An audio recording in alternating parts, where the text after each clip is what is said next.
खुदावंद यीशु मसीह के मुबारक और सलामती बख्श नाम में एक बार फिर तकरीबन 2.5 महीनों के बाद हम आपसे फिर से मुखातिब हो रहे हैं। 11 तारीख को हमने आखिरी इबादत यहां से की थी, उसके बाद लॉकडाउन लग गया था। ईस्टर वाले दिन 4 तारीख को हमको इबादत के बाद बुखार आ गया। 14 तारीख को मैं कोविड पॉजिटिव पाया गया और तकरीबन 20-22 दिन मैं बिस्तर पर लेटा रहा और 3 मई को मैं कोविड नेगेटिव हो गया, जिसकी कमजोरी बहुत दिनों तक हमारे शरीर में बनी रही और खुदा से हम दरख्वास्त करते रहे, खुदा बाप अपनी रहमत को बनाए रखिएगा, अपने करम को बनाए रखिएगा, ताकि हम एक बार फिर से आपकी इबादत पुरजोर ताकत के साथ तेरे लोगों के साथ मिल करके करने वाले हो सकें। और खुदा ने ऐसा मुमकिन किया। तब से लेकर पिछले सप्ताह तक और आज भी हम जूम पर आराधना कर रहे हैं, लेकिन ये आराधना जो आज हम करेंगे वो आपके लिए समर्पित होगी कि आप उसके द्वारा फायदा उठाने वाले हो सकें। मैं खुदा को सराहता हूं कि खुदा ने मुझे अपने प्रकाश में चलने का मौका इनायत किया, उसकी रोशनी में चलने पाया। और खुदा ने पिछले दिनों के अंदर भिन्न भिन्न तरीके से मुझसे बातचीतें की, हम कलाम हुआ और खुदा ने बताया, बेटा दुनिया की कोई भी चीज तुम्हें परेशान नहीं कर सकती, क्योंकि मैं तुम्हारे साथ हूं। खुदा के कलाम की एक इबारत मैं पढ़ूंगा और वहां पे कुछ इस तरीके से लिखा हुआ है, और आज के कलाम का उन्वान है रिचेस ऑफ बाइबल, परमेश्वर के वचन का धन क्या है। आज दुनिया धन की तरफ दौड़ रही है, आज दुनिया धन हासिल करना चाहती है, आज दुनिया प्राप्त करना चाहती है। जो कुछ उसका नहीं है वो भी उसे मिल जाए, जो उसके पड़ोसी का है वो उसे मिल जाए, जो दुनिया के तमाम दीगर लोग हासिल कर रहे हैं वो सब उसे मिल जाए। लोग चीजों को प्राप्त करने के लिए जद्दोजहद कर रहे हैं, एक दूसरे को गिरा देना चाहते हैं, एक दूसरे को परास्त कर देना चाहते हैं, एक दूसरे के लिए ठोकर का कारण बन जाना चाहते हैं।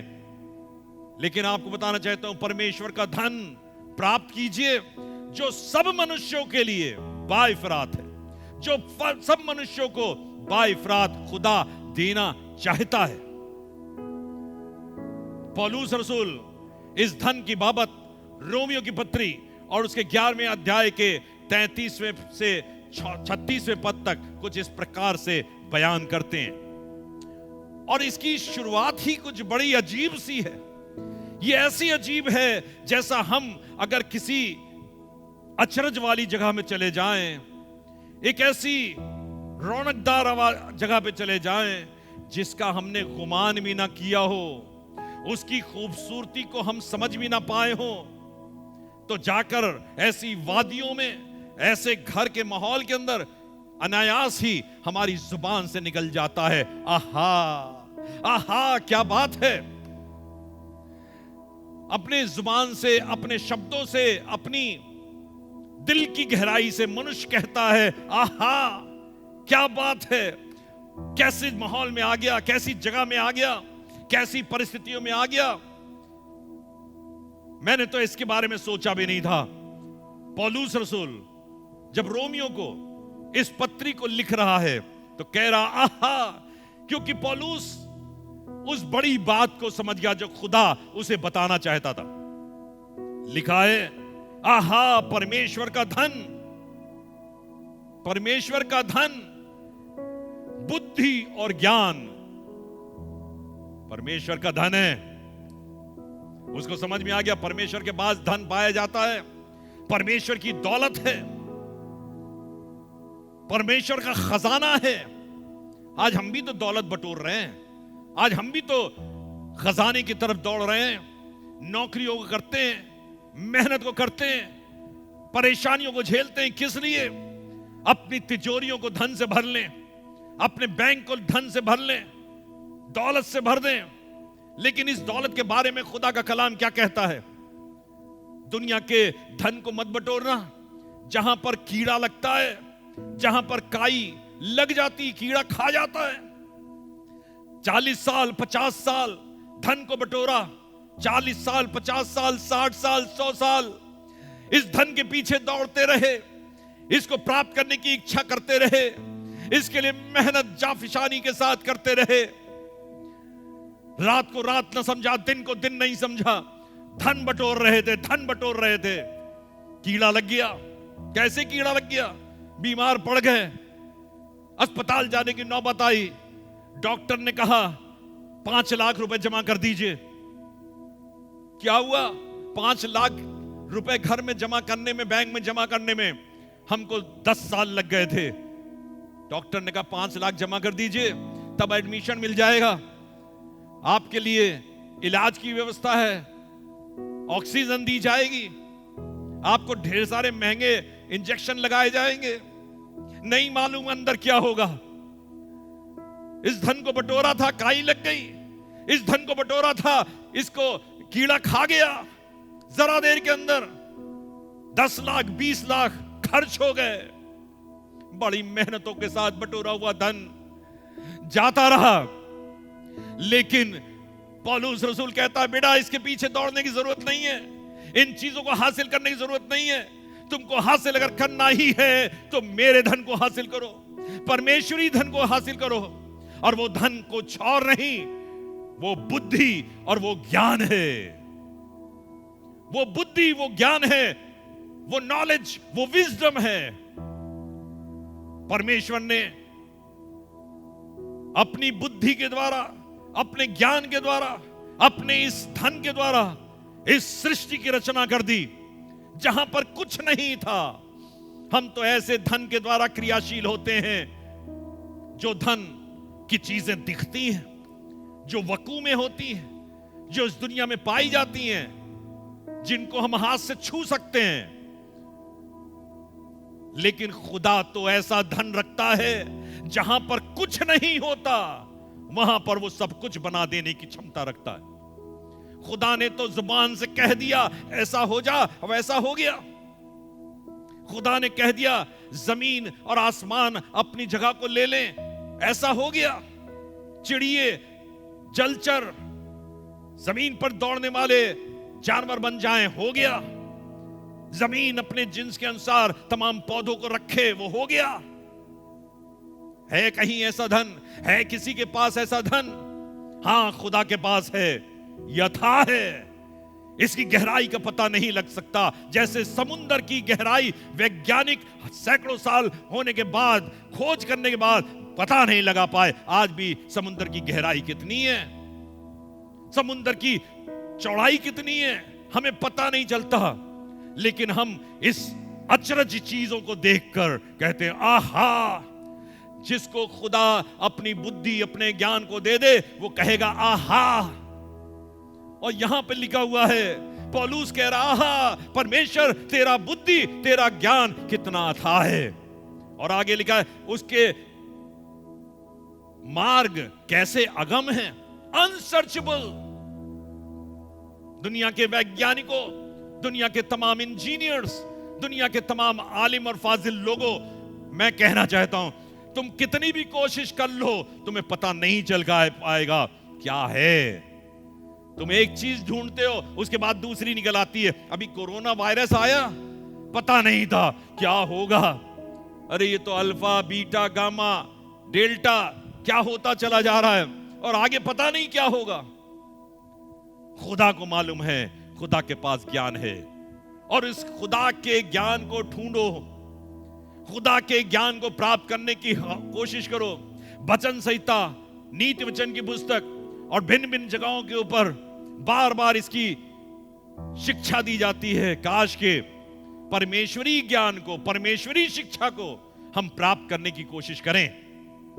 परमेश्वर का धन और बुद्धि ज्ञान क्या ही गंभीर है, उसके विचार कैसे अथाह और उसके मार्ग कैसे अगम हैं। They are real, they are unsearchable, they are very deep. हम कोशिश करें, लेकिन हकीकत बताऊं, सच्ची बात बताऊं, परमेश्वर अगर सारी बुद्धि, सारे ज्ञान को अगर हमारे इस नाकिस अक्ल, इस जगह पे, ब्रेन पे दे दे, ये दिमाग फट जाएगा, रख नहीं पाएंगे, पागल हो जाएंगे। खुदा के कलाम को आगे चलते हैं। भजन संहिता उसके 24वें अध्याय के पहले पद में लिखा है, पृथ्वी और जो कुछ उसमें है यहोवा ही का तो है, यह है उसका धन।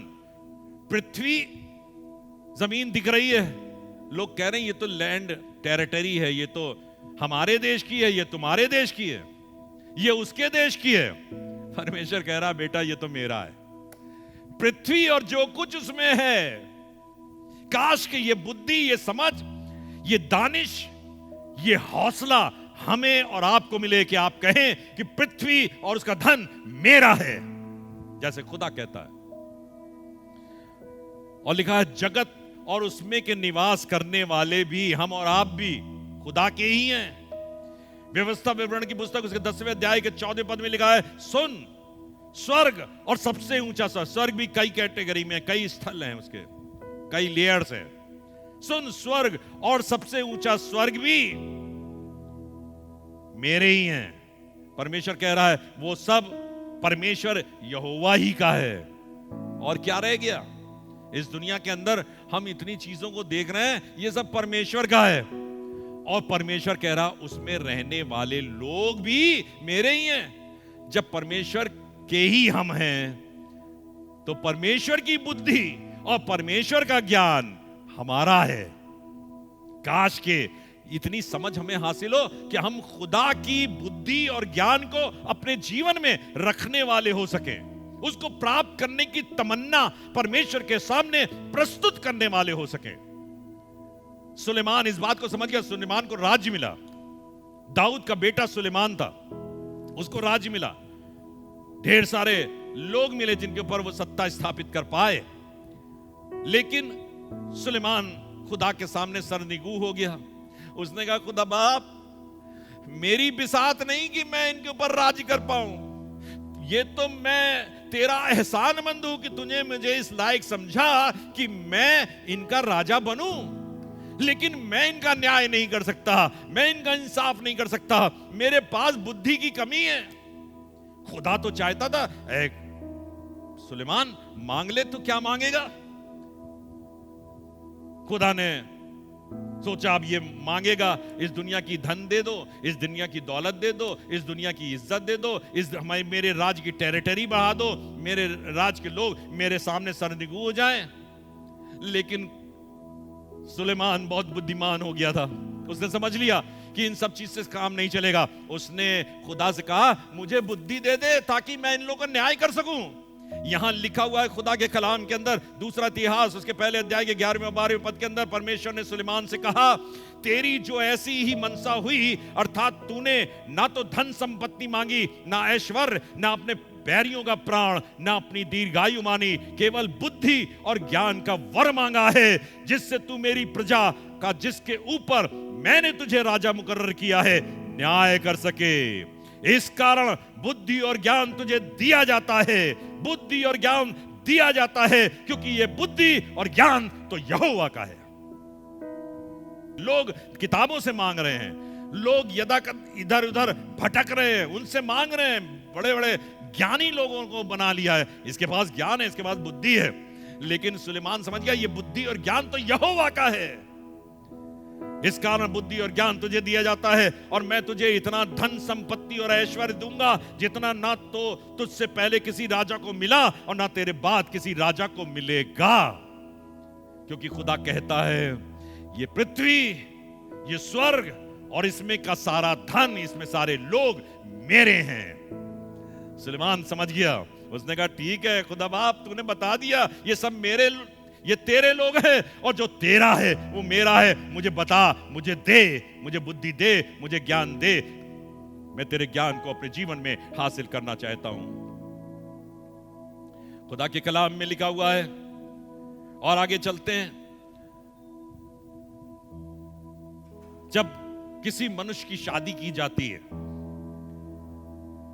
जब एक मर्द एक औरत शादी के बंधन में बनते हैं, तो उनको पासबान लोग समझाते भी हैं, बेटा तुम अपनी बुद्धि और समझ से कुछ इस घर को चला नहीं पाओगे, बना नहीं पाओगे, क्योंकि खुदा के कलाम नीति वचन की पुस्तक उसके 24वें अध्याय के 3, 4, 5 पद में लिखा हुआ है, घर बुद्धि से बनता है, घर बुद्धि से बनता है और समझ के द्वारा स्थिर होता है, ये तुम्हारे पास है नहीं। घर बुद्धि से बनता है, समझ के द्वारा स्थिर होता है, और ये तुम्हारे पास है नहीं। इसको तुमको प्राप्त करने की आवश्यकता है कि तुम इसे प्राप्त करो। और आगे लिखा है, ज्ञान के द्वारा कोठरियां सब प्रकार के बहुमूल्य और मनभाव वस्तुओं से भर जाती। परमेश्वर का ज्ञान हासिल कर लोगे तो जिंदगी की तुम्हारी कोठरियां काहे से? सब प्रकार के बहुमूल्य और मनभाव वस्तुओं से भर जाएंगी, भर जाएंगी। मेरे लोगों, मेरे अजीजों, दुनिया के धन की चाहत रखने वाले लोगों, खुदा की चाहत करो, परमेश्वर की चाहत करो, परमेश्वर के ज्ञान और उसकी बुद्धि को चाहो, तो तुम्हारी कोठरियां बहुमूल्य और मनभाव वस्तुओं से भर जाएंगी। लिखा है, बुद्धिमान मनुष्य बलवान भी होता है और ज्ञानी जन अधिक शक्तिमान भी होता है। बुद्धिमान मनुष्य बलवान भी होता है। घी खाने की आवश्यकता नहीं है, बहुत ज्यादा मेवा खाने की आवश्यकता नहीं है, बहुत ज्यादा कसरत करने की जरूरत नहीं है। खुदा बाप से प्यार करो, उसकी बुद्धि ले लो, उसकी ज्ञान ले लो। लिखा, बुद्धिमान पुरुष बलवान भी होता है और ज्ञानी जन अधिक शक्तिमान भी होता है। शक्ति उसी के पास होती है। बहुत से लोग दुर्बल दिखाई पड़ते हैं, लेकिन परमेश्वर की बुद्धि से चूंकि भरे रहते हैं, वो बड़े बड़े बलवानों से। तभी खुदा कलाम के अंदर लिखा हुआ है, उसने जगत के मूर्खों को चुन लिया ताकि बड़े बड़े अक्लमंदों को शर्मिंदा कर दे। उसने जगत के गरीबों को, तुच्छों को चुन लिया ताकि बड़े बड़े रईसों को, बड़े बड़े ज्ञानवानों को शर्मिंदा कर दे। खुदा बाप की बुद्धि और समझ से भरपूर आदमी आशीषित होता है। खुदा के कलाम में और आगे बढ़ेंगे। नबूकदनेस्सर बादशाह ने ख्वाब देखा, और उस ख्वाब को देखने के बाद बहुत विचलित हुआ। उसने कहा, मुझे समझ में नहीं आ रहा ये ख्वाब कैसा है। उसने एक मूर्ति देखी, उसका सर देखा, उसका धड़ देखा, उसके हाथ पैर देखे, उसके समझ में नहीं आ रहा था ये कैसा है। तो उसने अपने राज्य के तमाम तंत्री मंत्री कसदियों को बुलाया और कहा, मुझको इसका अर्थ समझाया जाए जो मैंने ख्वाब देखा है। वो तंत्री मंत्री आए, उसके राज्य के तमाम विस्तार में जो पाए जाते थे वो सारे एकत्रित हुए। उसने कहा, राजा अपने ख्वाब का बयान कर, तो हम तुझे इसका अर्थ बता देंगे। उसने कहा, राजा ने कहा, नहीं, अगर तुम इतने ज्ञानी पुरुष हो, तुम इसका अर्थ बता सकते हो, तो मैं अच्छा होगा कि तुम पहले मेरे ख्वाब को बताओ। उसने कहा, बादशाह ऐसा तो मुमकिन नहीं है। उसने कहा, अगर ऐसा मुमकिन नहीं है तो कैसा मुमकिन है? कैसे तुम उसका अर्थ बता सकते हो जिसके ख्वाब के बारे में तुम नहीं जानते? अगर तुम ख्वाब ना बताओ तो तुम्हारे सर कलम किए जाएंगे, तुम्हारे घर आग लगवा दी जाएंगे, उनको कूड़ा बना दिया जाएगा। और ये बात राजा की तरफ से आदेश जारी हो गया कि इनको मार दिया जाए। लिखा हुआ खुदा के कलाम में ये बात डैनियल के कानों तक पहुंची। उसने सेनाओं के प्रधान अर्योक को बुलाया। उसने कहा, ऐसी क्या कारण है कि राजा ने इस आदेश को बड़ी उतावली से दे दिया? मैं उस ख्वाब को भी बताऊंगा और उसके अर्थ को भी बताऊंगा, क्योंकि मैं ऐसे खुदा की आराधना करता हूं, उपासना करता हूं, ऐसे खुदा की पूजा अर्चना करता हूं जो सारी बुद्धि और ज्ञान का रखने वाला है। ये बात डैनियल ने अर्योक से कही और उसने जाकर राजा को बताई। एक समय निर्धारित किया गया कि तब डैनियल उसके पास जाए और उस ख्वाब के बारे में बयान करे।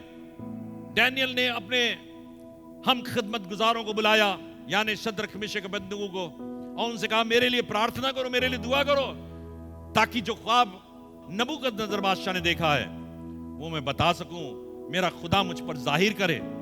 और लिखा है रात के वक्त में खुदा ने जिसकी उपासना डैनियल किया करता था वो ख्वाब उस पर जाहिर किया, उसका अर्थ भी। और जब ये चीजें डैनियल को पता चल गई, डैनियल मज़ामीर गाने लगा, गीत गाने लगा, परमेश्वर की हमदो सिताइश करने लगा, उसकी तारीफ करने लगा।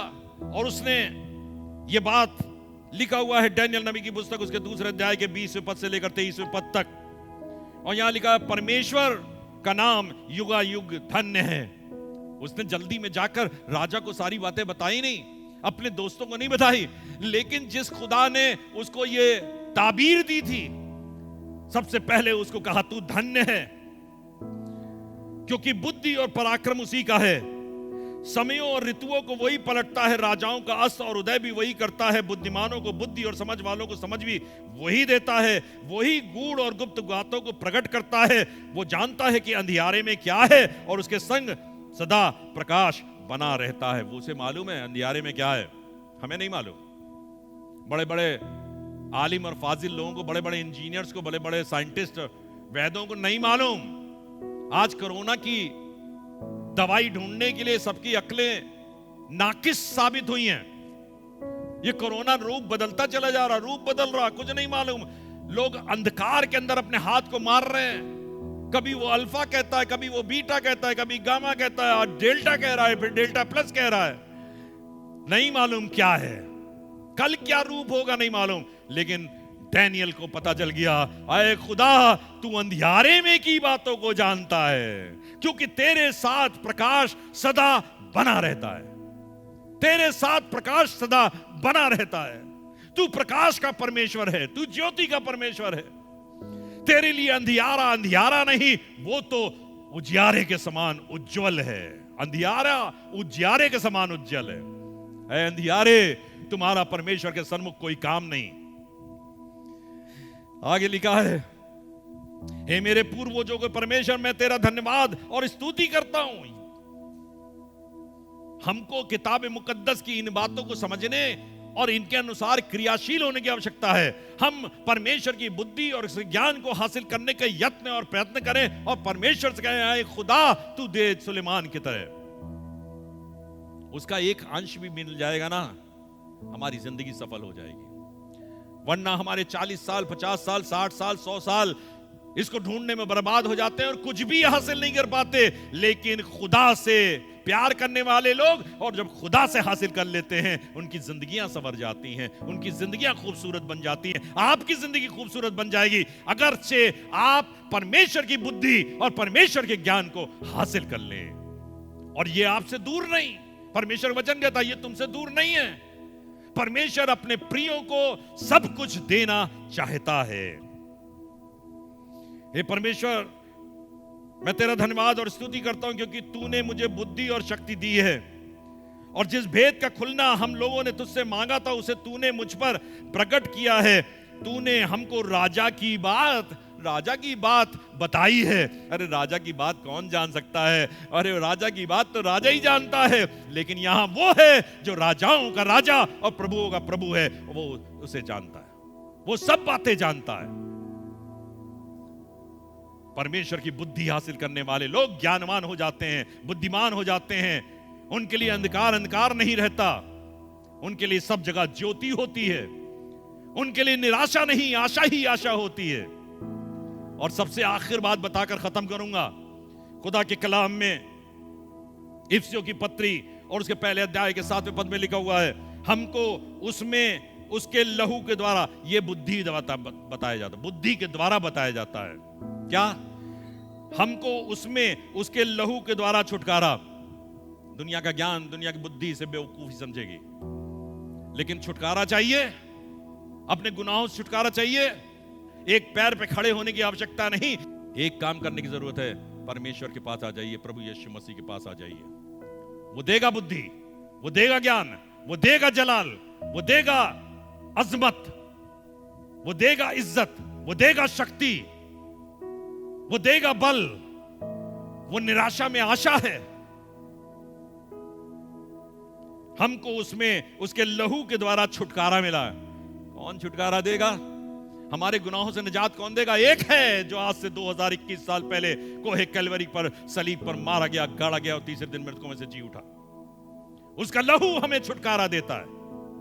और आगे लिखा है, अर्थात अपराधों की क्षमा और उसके उस अनुग्रह के धन के अनुसार। ये उसका धन है, वो हमारे अपराधों की क्षमा कर देता है, हमको अपने राज्य में दाखिल होने का शर्फ इनायत करता है। दुनिया का धन, दुनिया की बुद्धि आपको परमेश्वरी राज्य में नहीं ले जा सकती। और यह ज्ञान आपको हासिल होगा परमेश्वर से, परमेश्वर की बुद्धि और ज्ञान से। कैसे हम परमेश्वर के पास जाएं, यह परमेश्वर का ज्ञान बताता है कि बेटा यीशु पर विश्वास करो, यीशु के लहू से अपने आप को धो लो, यीशु से माफी मांग लो, तो तुम परमेश्वरी राज में प्रवेश करने का शर्फ हासिल करने पाओगे। और इसी के लिए पौलुस कहता, आहा आहा, मेरी बुद्धि नाकिस सी थी, लेकिन मैंने तेरे धन को समझ लिया, तेरी बुद्धि को समझ लिया, तेरे ज्ञान को समझ लिया, तेरी शक्ति को मैंने समझ लिया कहां से आती है। और मैं ये चाहता हूं खुदा बाप, तू अपनी उसी बुद्धि, उसी ज्ञान, उसी शक्ति से, उसी बल से मुझे मुलब्बस कर दे। मेरे खताओं को माफ कर दीजिए, मुझे अपने पवित्र लहू से धोकर मुझे शुद्ध कर दीजिए, क्योंकि ये कार्य आप कर सकते हैं। आइए दुआ करेंगे, खुदा के सामने अपने सर को झुकाएं। खुदा यीशु मसीह, हर एक बात में तुझे आला स्थान मिले, श्रेष्ठ स्थान मिले। हम घटें और आप बढ़ें, आपका नाम ऊंचा किया जाए। काश के इस दुनिया का अंधकार हमारे ऊपर से मिटाया जाए, ये अंधकार का वातावरण जाता रहे लोगों के जीवन पे से, जो लोग तेरे नाम को जानते हैं, तेरे प्यार को जानते हैं। आज खुदाम यीशु मसीह तेरे नाम में होकर तेरे लोगों को इस अंधकार की सामर्थ से हम रिलीज करते हैं, यीशु के नाम में, यीशु मसीह के नाम में, खुदाम यीशु मसीह के नाम में। आए कोरोना वायरस, तुम्हारी अंधकार की शक्ति लोगों की जिंदगी को छोड़कर खत्म की जाए, ताकि इस दुनिया के अंदर जब तेरे लोग घूमें तो खुदावन की शान नजर आए। लोग पूछें तुम्हारे पास ऐसा बुद्धि, ऐसा ज्ञान कहां से आ गया? लोग बताएं हमारे खुदावन खुदा की ओर से, जो सारी बुद्धि और सारी ज्ञान का रखने वाला है। ये आसमान और ये पृथ्वी और जो कुछ इसमें पाया जाता है, ये तो उसी का है। और लोग तुझे तेरे सन्मुख सर निगो जाएं। यीशु मसीह के नाम से मांगते हैं, आमीन।